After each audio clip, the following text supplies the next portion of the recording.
topic and like, okay, I will. He was like, okay, so that's basically yes, because we're gonna give you something to talk about. Okay. Alright, sure. So, what I basically got off the phone with him, I decided to talk about gossip. So, it's something that everyone knows what gossip is, and so it's something that we don't necessarily talk about at church sometimes because it's something that we do in the church. So I just figured it was good to highlight it, and there's it could be different than necessarily just telling your friend something happened. So I basically think that there's three forms of gossip. There's when you share gossip, there's listening to gossip, and there's also sharing gossip about yourself. So from Webster, gossip is rumors or information about the behavior or personal lives of other people. And very clearly, Paul tells us that gossiping is evil.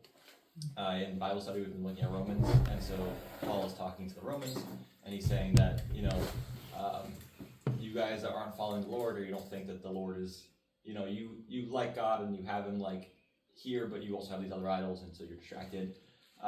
And so he kind of highlights what happens to those people that don't follow God fully. And so he lists a whole bunch of sins and types of people. So this is Romans 1:29-30.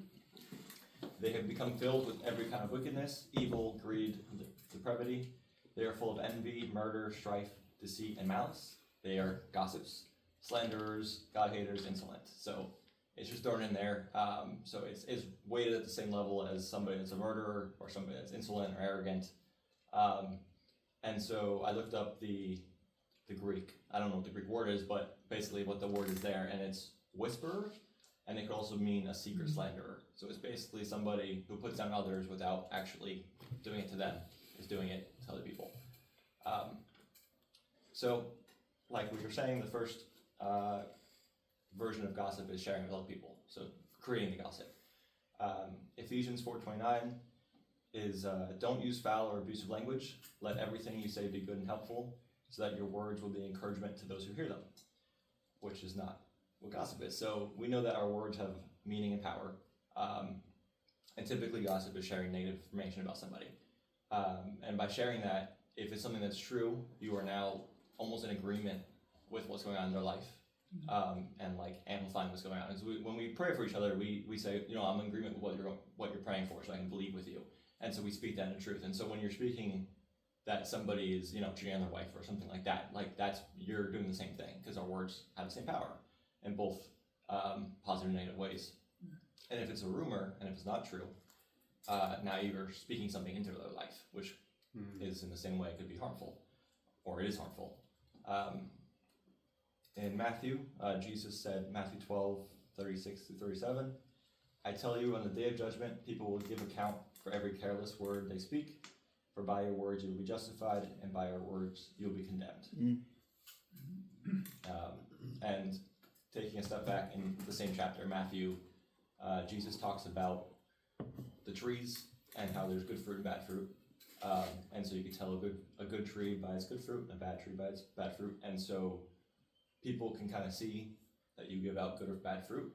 And if you're a gossiper, people will know that. And so they will kind of search for, like, if people want the bad fruit, they will go to the people that give out the bad fruit. And so you're going to kind of create a name in a way. And so obviously if someone else comes up to you and like wants to know the good stuff, you're going to want to still give it out, because now that's your what you're known for. So trying to it gets easier the less you do it, right? The less people think that you will share information, the less that people come to you looking for information. So that's like typical gossip, which is just people saying, hey, this person's doing this bad thing, and this is going on. So most of us know this. In Matthew 18:15, Jesus says, if your brother sins against you, go and tell him his fault between you and him alone. If he listens to you, you have gained your brother. But if he does not listen, take one or two others along with you, that every charge may be established by the evidence of 2 or 3 witnesses. So Jesus says to just start with you two, just you and him alone. So why is that? Anybody have any ideas?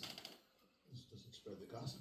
Yes. So he's actually just quoting a Proverbs, which is Proverbs 25:9, which is argue your case with your neighbor himself, and do not reveal another secret. So you have your problem with somebody, you should talk to that person. And Amen. and you can get you can get in trouble. Like, I mean, even, you know, you should talk to your wife about things, but I can even get in trouble with that because, like, if I have a problem with somebody and, like, let's say Nico is not gonna drive me home today and I'm upset.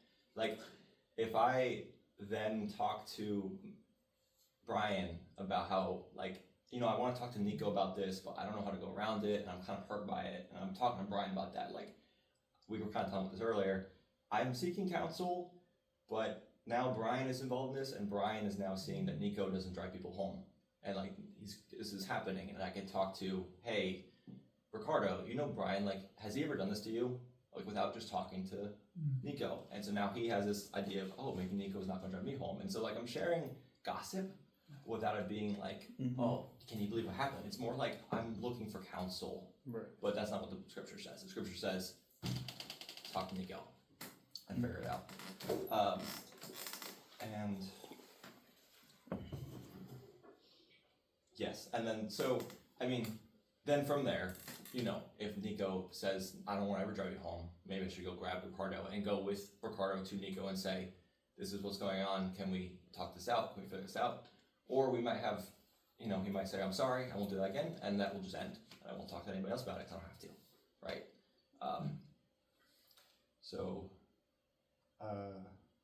In Proverbs 11:12-13, whoever belittles his neighbor, which means to make them feel inferior, lacks sense, but a man who understands remains silent. Whoever goes around slandering reveals secrets, but he who is trustworthy in spirit keeps a thing covered. So the Bible definitely has problems with sharing gossip and sharing about other people. But basically now it's, so what's wrong with just listening to it?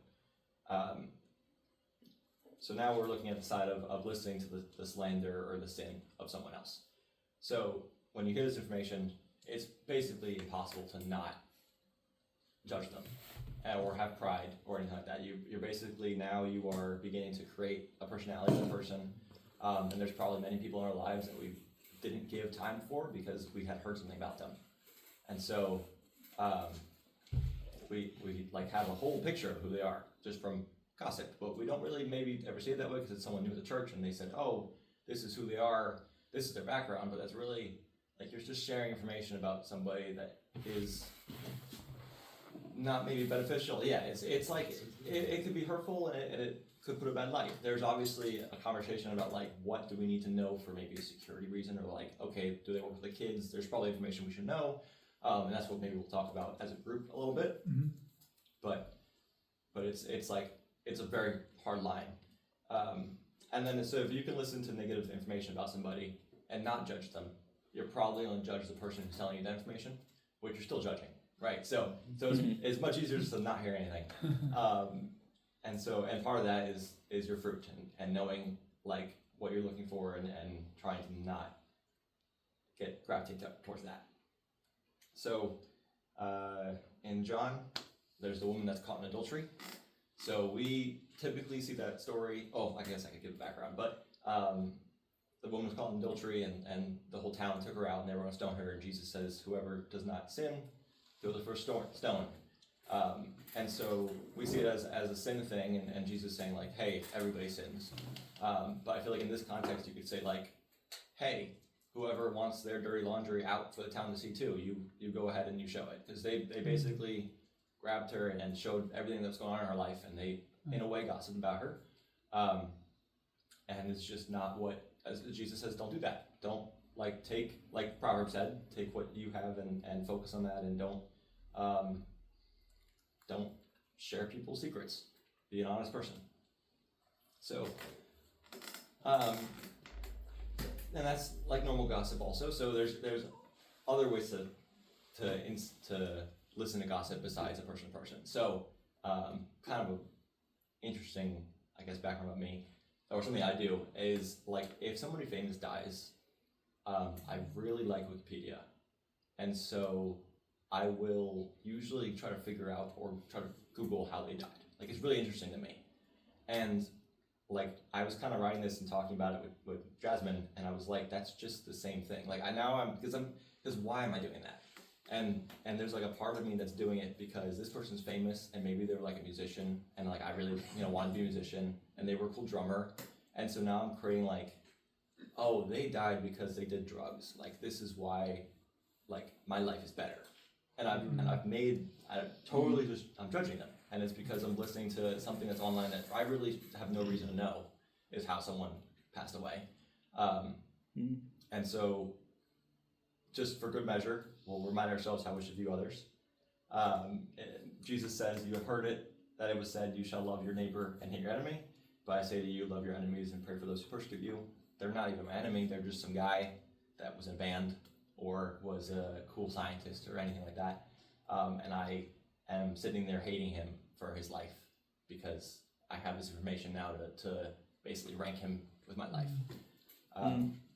So you may not look that up. That might not be your thing, but most people have their little niche. I think for a lot of people it's news, because it's just information.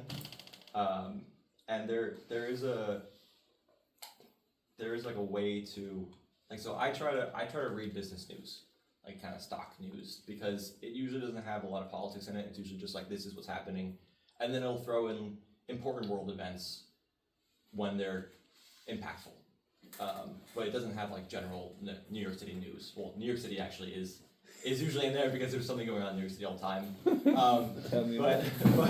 But typically it doesn't have it. But even then, like, then some CEO cheated on his wife at a concert, which was all over the internet, and that's in there. And I'm like, I don't want to know this. Like, I want to just have information and call it that. And I think that in the same way that like I'm judging these famous people, like you could read about, conservatives, liberals, and be very angry at what they're doing, and there's a lot of obviously the tabloids that are in this and the store, and you see that, and it's like very easy to be on Facebook and get angry at posts that information you don't need to have, and so obviously it's hard to just shut everything off. But so Jasmine and I listened to a podcast, and they had an owner of a Christian news station come on, and so he believes in news and wants to share things, but he does it from a Christian standpoint. And one of their questions was like, how do you deal with consuming all of this stuff to put out emails? Because there's a lot going on. And he said basically you should find things to pray for. So obviously you can't pray for everything on the news. Like you physically can't do it.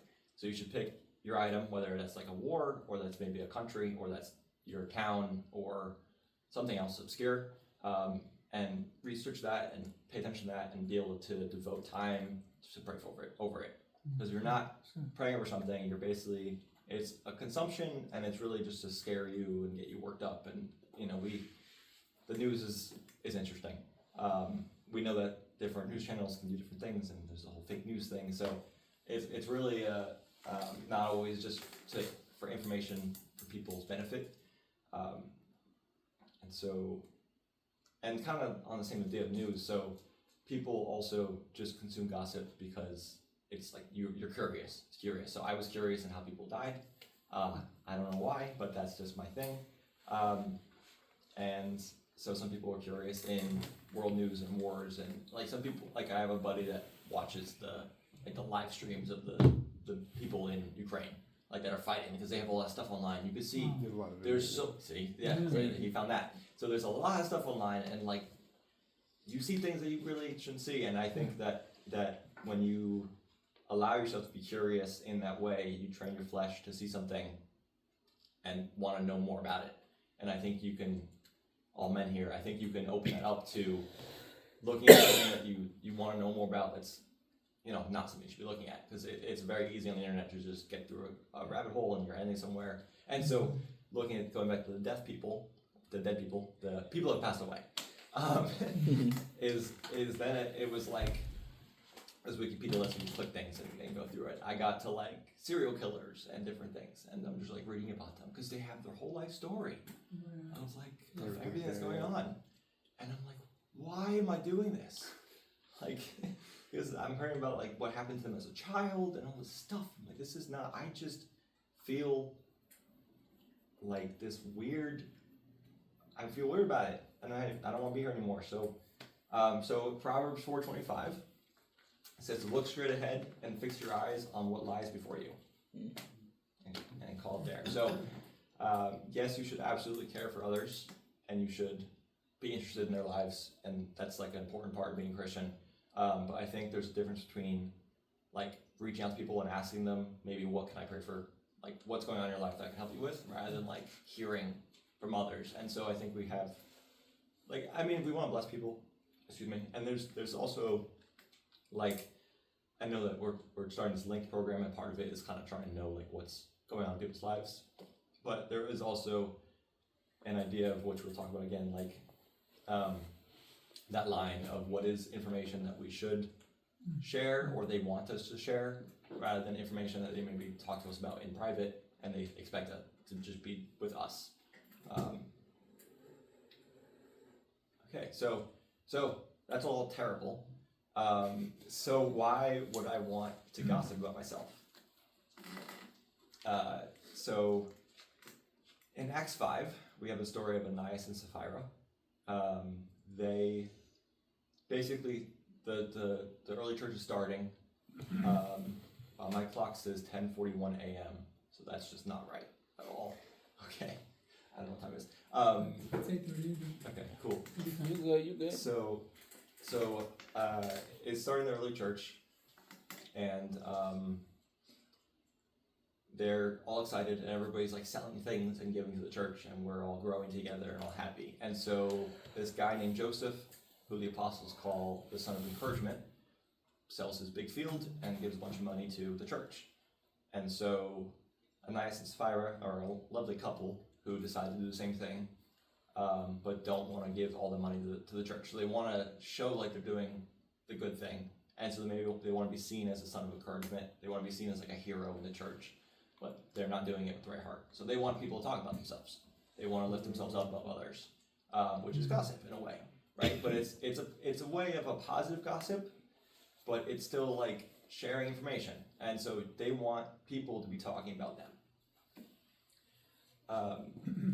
And so in Jude's talking about ungodly sinners, just people in general, and he's listing out that these are grumblers, malcontents, following their own sinful desires. They're loudmouth boasters, showing favoritism to gain advantage. So I'm kind of here putting gossip in the same way as like just amplifying yourself and like trying to show off yourself to the world. So Jesus talks about beware of practicing your righteousness before other people in order to be seen by them, for then you will have no reward from your Father who is in heaven. He's talking about the Sadducees and the leaders of the Jewish faith, and basically saying, you know, they're doing this thing because they want to be praised by others, and you should do things in private, and really not. You should give to the needy without letting your left hand know what your right hand is doing. So just give people, do what you give your gift and call it that. Don't receive something from them in a way of what your gift is. And so sometimes, and it says, and so your Father who sees you in secret will reward you. So we still are getting a reward, but the reward is not around us. It's up there. So we just sometimes want to talk about ourselves so that others do also. So they just continue what we're sharing. So in James is saying, therefore it says, God opposes the proud but gives grace to the humble. Submit yourselves before to God. Resist the devil and he will flee from you. So gossiping about yourself, pride, it's all kind of the same deal. So Satan basically is trying to tell you that you are God yourself. That you have control, that you are, you don't need God, and that you are more important than others. In the same way that negative gossip belittles, right? So as negative gossip puts people under, positive gossip, it's not positive, but positive in a way it's about you, is basically to put yourself above others. So negative is to put others down, positive is to put yourself up. So we can see basically the issue with gossip is that it causes us to be prideful, and it can also happen in ways you don't necessarily expect it. And the important thing is always check how the information makes you feel. So if you read something and it's just like, you feel angry, you feel better than somebody, you feel scared, maybe it's not information you should know. And so we can do what Jesus says and to cut whatever it is that's sharing that information out. So we talk a lot about Bible study also about circumcision. and this doesn't mean literal circumcision, but circumcision of the heart. And so whatever it is that's in your life that is maybe giving you, whether it be a friend or like Facebook, if you don't want to consume it, you have to just get out of it, and that's really the only way. So that's it. We have a couple questions that I shared with John to kind of discuss, and any questions or comments just before we get there. Awesome. Very cool. All right, thank you, Joseph.